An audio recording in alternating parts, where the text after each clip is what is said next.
the Miko Rantanen stuff could be an Oiler, which honestly sounds insane.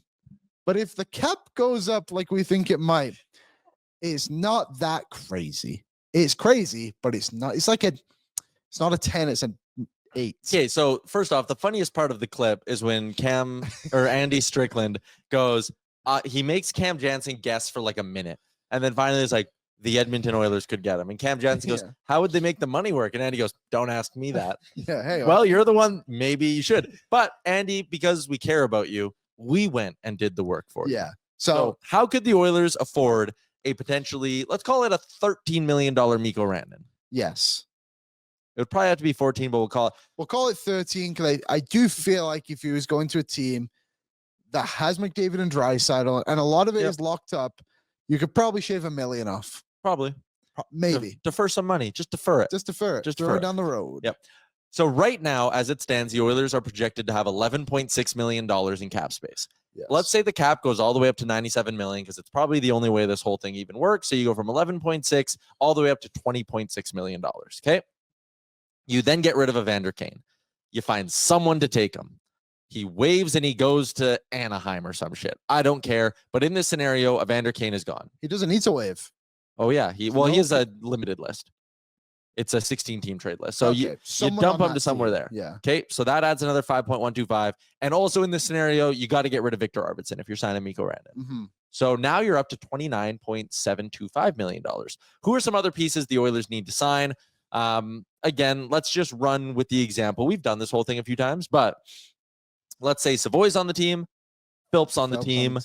They find someone else. They bring back one of Kapanen or Brown. All these guys just average out to $1 million.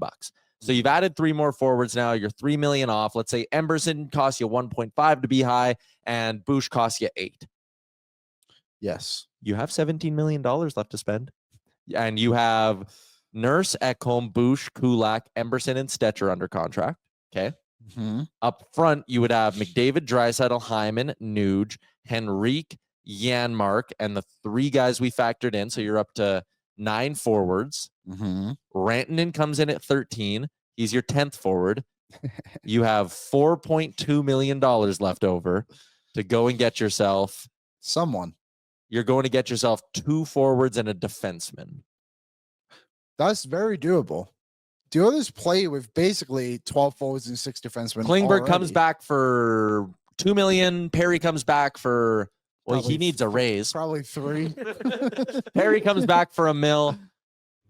You find whatever, Connor Brown gets $1 million, whoever, and then you give Klingberg $1 million.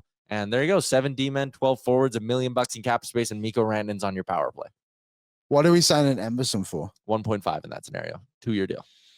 Because then the other part of it too is once you get Rantanen, obviously. Yeah, obviously. And you move on to the summer after. Yeah. Kulak's off the box. Ekholm is off the box. Troy Stetcher, I guess. Mm-hmm. So I would say it's not. I don't think this is going to happen by any means. Put that in the clip. I will say, I think it's not as crazy. It's doable. It is somewhat doable. Dare to dream. Why not? I want the title of this clip because if this is not presented in a perfect way to the people on social media who rag us, the thumbnail, Reese, needs to say "Dare to Dream," and the caption has to be like, "There's a very low % chance this happens, but if it did, this is how it would happen." Mm-hmm. And I think it will. You guys do it to yourselves. Okay. Thanks, Brett, but noted.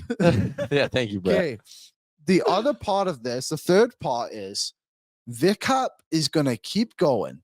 Yes. So having 3-4 players on your team, we'll say 3, because I guess Bouchard's going to make probably, let's just say he makes 9 at the most. Having 3 players that make over 12 million. Yeah. In a few years won't be unnatural. I will say you by doing this, you can survive that next season. Yeah. But I think you're screwing yourself the year after because Stuart Skinner needs a raise. Connor McDavid needs a raise. You said Ekholm and Kulak are coming off the books. Yeah. I think right now they're making $8.75 million combined. I think you probably just bring them back at a similar amount. Like I think it's easy cheaper. I think Kulak will get more. He'll only be 33. Ekholm will be 36. So like Ekholm, I think comes in a little cheaper. I think Ekholm you'll get for like 4.5, 5 million. But I think Kulak's going to want 3.5, 4 million. Like I think it could be for what? Like I don't know. Like I guess like it really will be the percentage of the cap, which would be the part of it. Because like I said, if it gets a 3.5, that's probably. But okay, let's say even if you can find a way to shave 2 million off those guys. Yeah, say there's 6 million combined. Okay, sure, you've saved a couple million. That was weird. You save a couple million there. Again, you do still kind of have a hole on your blue line in this whole scenario because we're running with Stetcher. You're scoring 10 goals a night. It does not matter. You're scoring 10, conceding 9. So then Henrique is off your roster, and by that point, you're hoping like a Sam O'Reilly can replace him in your bottom 6. That's why it's important to keep these young guys. Yeah. So let's say you get the 2 vet D-men back the year after, and you've saved 2 million, and then you've saved another 3 from Henrique. So now that's 5. Granted, you need to keep $1 million for O'Reilly's spot. So you have 4 million. In the hypothetical we threw out, you had about $1 million left over. So then now you're back up to 5 million. This is getting really mathy. And then let's say the cap goes up 6 mil again. That's $11 million in cap space. McDavid needs like a $5 million raise. Yeah. Skinner needs like a $4 million raise. You'd have 3 mil left. I don't know.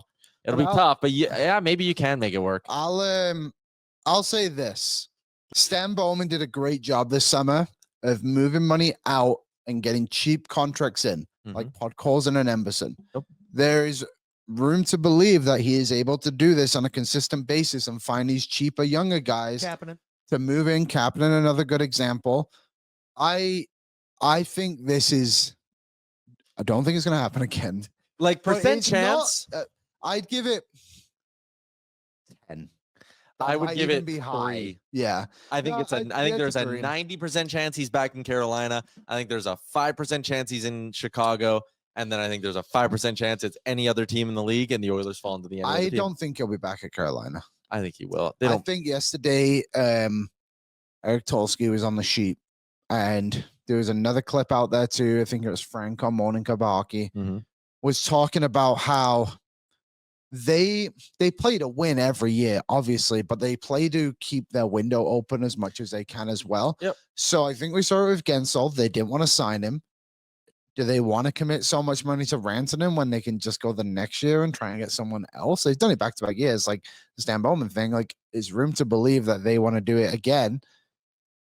I don't think it's crazy to believe he doesn't sign there. I think it's more likely he does become a free agent than signing Carolina, especially when they inevitably get eliminated in the second round. I would take you up on that. What's up, Nation citizens? If you like that video, then you need to be subscribed to the Oilers Nation YouTube. Podcasts, live shows, exclusive interviews, and analysis. Everything you need from your favorite voices at Oilers Nation. And you don't want to miss any of it, so hammer that subscribe button.